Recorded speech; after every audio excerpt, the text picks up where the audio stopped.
Well, hello, McLean Church, and welcome to this week's edition of McLean Church Online. I especially want to welcome this week the members of our Union City congregation and the members of our Edinburgh congregation who are joining us by video for this talk. I look forward to being with you in person next week. But this week we want to pick up where we left off on Easter Sunday. We want to continue to talk about some of the big themes that we discussed both in leading up to Easter and as we celebrated on Easter Sunday. And I especially want to focus on this idea of new life or resurrection that God is continually bringing into our experience. And today we want to talk about how we see that new life so that we can participate in it. We all know that life works in seasons. Things come and go. Things begin and end. Things are born and things die. This is a fundamental reality of life, although we must quickly add it's a reality that is often attempted to be denied by our culture, who suggests that everything should always be going up and to the right continuously and without interruption. This is not the way life works. Seasons come and go, things start and stop, realities are born, realities die. And of course, as we said in our lead up to Easter Sunday, the life and experience of Jesus embodies this reality. He has a life, a public ministry. That life begins to come to an end on Palm Sunday and is snuffed out by the Roman authorities on Good Friday. Jesus lies in the tomb for 3 days, and yet a new reality emerges. A new life is brought forth in his resurrection. And this is the way God works. This is the way God works in all of our lives. God is continuously bringing new life to be, continuously bringing resurrection into our lives if, well, let me rephrase that. He is always doing this. The question is, do we have the eyes to see what God is doing? So in God's economy, moments of life come to an end, seasons stop, things die. There are periods of life in which we feel like we're dormant in the grave for a period of days, maybe weeks, maybe even years. But in God's economy and plan, there is always new life that comes forth. There is always resurrection. And to be followers of Jesus means that we are people who are continuously living into a resurrection reality, which means we are constantly training and developing our eyes or our hearts to see the new life God is creating around us so that we can participate in it. I think if my life is any example, God is continuously bringing new life, new realities to be in my existence and experience. But oftentimes I don't have the eyes to see or perceive those new creations, those resurrection moments. And I can't participate in what I do not see. I can't live into a reality that I haven't perceived. There's an interesting story in the Old Testament. That's the first part of the Bible. It's a story that many of us learned as children. It's the story of Moses and the burning bush. And you remember the story unfolds, well, the background to the story is this. Moses is being raised in Pharaoh's court in Egypt. He's royalty, he's a dignitary. But one day he lets his temper get the best of him, and he kills an Egyptian who is mistreating one of the Hebrew slaves. Because of his act of killing an Egyptian, he has to flee from Egypt, flee from Pharaoh's court. Presumably there's a bounty on his head. And he winds up beside a well in Midian. Now, Midian in the ancient Near East is nowhere. Midian is the outskirts. It's the desert. It's a rural reality. Moses, in seemingly an overnight experience, has gone from being basically at the center of the known universe, the courts of Egypt, to sitting beside a well in Midian. And as the story continues to unfold, Moses meets a woman who will become his wife, and his father-in-law has sheep, and Moses ends up tending sheep in Midian. Talk about a season of life coming to an end. You're being raised in Pharaoh's court. Again, in the ancient world, this could be thought of as the center of the known universe. This is the place of the greatest opulence, the greatest resource, the greatest luxury that the ancient world knew. And Moses is right in the center of that. And then in an instance of perhaps some would say a bad decision, Moses ends up beside a well in Midian. But as the story continues, one day, as Moses is tending the flock of his father-in-law Jethro, he comes to a place, a mountain called Horeb. Now, Horeb in the Old Testament is a significant name. It's the name of a mountain also referred to as Mount Sinai. You'll remember that's where the Israelites will later receive the Ten Commandments. Horeb is often referred to in the Old Testament as the mountain of God. And Moses comes to the mountain of God, and lo and behold, he sees something fascinating.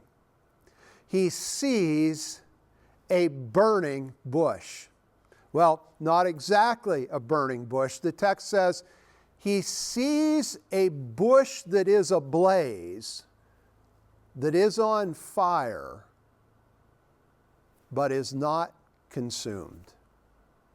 And of course, if you remember the story from your childhood, you know that God speaks to Moses out of the fire.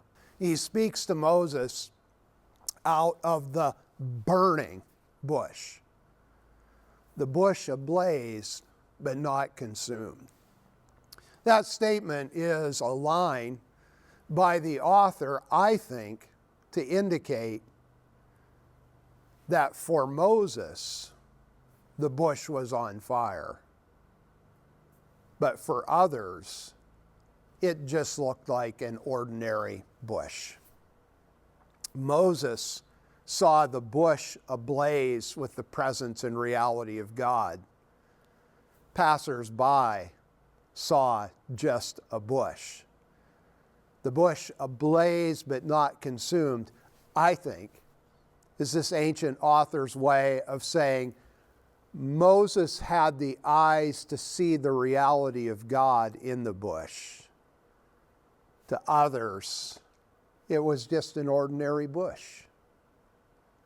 But from the fire of the bush, God speaks And if you know the rest of the story, you know what he does. He gives Moses a new calling. He gives Moses a new purpose. He gives Moses a new life. Moses' previous life, being raised in the courts of Egypt, came to an abrupt end. He spent a fair amount of time washed up beside the well in Midian, sort of reflective of Jesus' 3 days in the grave. But then God did what God always does. He gave Moses a new life, a new experience, a new calling, a better life, a better experience, a better calling. And Moses could live into the new reality God had created, the resurrection experience that God had brought forth. Moses could live into it because he had the eyes to see God in the bush ablaze, but not consumed. It's fascinating to me that if you look at how the story unfolds, it seems that there were two elements that were in place for Moses to see the new life God was bringing about, for Moses to see God in the bush. And the first component that was in place that arguably is necessary to see God is that there was space. There was space in Moses' life. Space created not by his own choosing, but in the desert of Midian, sitting beside a well wondering what he had done with his life, there was certainly now the space created in Moses' experience for him to see and hear God. And this whole idea of Horeb as the mountain of God, the place where the burning bush appears, that speaks to place, doesn't it? God didn't show up just anywhere. He showed up in a particular location, the mountain of God, a place to which Moses had come, had journeyed to, maybe expectantly. And in this place, surrounded by space, Moses encountered the new commission, the new calling, the new life, the resurrection that God was bringing forth. Could part of developing eyes to see the new life that God is always creating in our experience have something to do with creating space to see God and identifying places, perhaps where God most frequently shows up for us? It's interesting that throughout Christian history, followers of Jesus have recognized that certain practices and traditions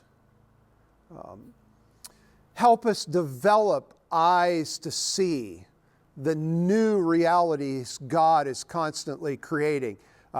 Help create spaces and places for us to recognize and thereby live into the new life that God is continually establishing among us. And I want to talk about a couple of those practices and a few of those traditions briefly at the end of this talk, because it's so important that we have practical steps by which we can make ourselves increasingly aware of what God is doing in our midst. Two practices that Christians have routinely engaged in throughout the ages that have helped establish space and place in their lives to see God is, number one, what you're doing right now. Participating in a weekly worship service, a weekly scheduled act of corporate or community worship. This is such a valuable resource that is provided to us every single week by the church. And engaging in experiences like this, what does it do? It helps increase our spiritual awareness. It sharpens our spiritual seeing. It makes us more in tune with the realities God is creating around us. And listen, what an incredible opportunity all of us have each week, whether it's in an in-person worship experience or through our online experience. This is ready-made and available to you every single week to help do what? To help sharpen our spiritual focus, to help improve the seeing of our spiritual eyes so that bushes around us are not just ordinary bushes, but they're bushes ablaze with the presence of God. Are you taking advantage of this opportunity? Are you regularly engaging? Not to earn credit with God, but to increase your own awareness of what God is already doing. And then a practice that Christians have personally engaged in on a daily basis throughout history has been this idea of regularly reading a portion of the Bible and saying a short prayer. And that can be as simple as picking up something like the One Year Bible or using a Bible app that would give you a passage of the Scriptures to read each day and saying a short prayer like, God, please help me in the day ahead. Or it might be more involved, like picking up a devotional book or some inspirational reading that you include in that time of Bible reading and prayer. Christians have done this on a daily basis. Why? Because they've wanted to enter their world with eyes wide open to see what God is doing around them. Spiritual practices like attending church and daily prayer and Bible reading have been huge in the lives of countless followers of Jesus, helping them see what God is doing in their realities. And engaging in Christian traditions have done the same thing. Christian traditions exist to help create space and place in the transitions and events of our lives to see God at work. Simple things like Christian weddings and funerals. What do? They invite God into these sacred moments of our lives so that our eyes are sharpened through the experience to see the reality of God's work in our midst. And in things like observing the seasons of the church year, whether that's Advent season or Christmas time, or we just finished celebrating and observing the season of Lent and Easter. And now, if you're familiar with the church calendar, we're moving into the celebration of the Feast of Pentecost, where we remember the coming of the Holy Spirit upon the apostles. These seasons help do what? They help create intentional moments in our lives to reflect on both what God has done and what God is doing. And in reflecting in those moments, we become aware or more aware of the work God is already doing in our lives. Here's the bottom line.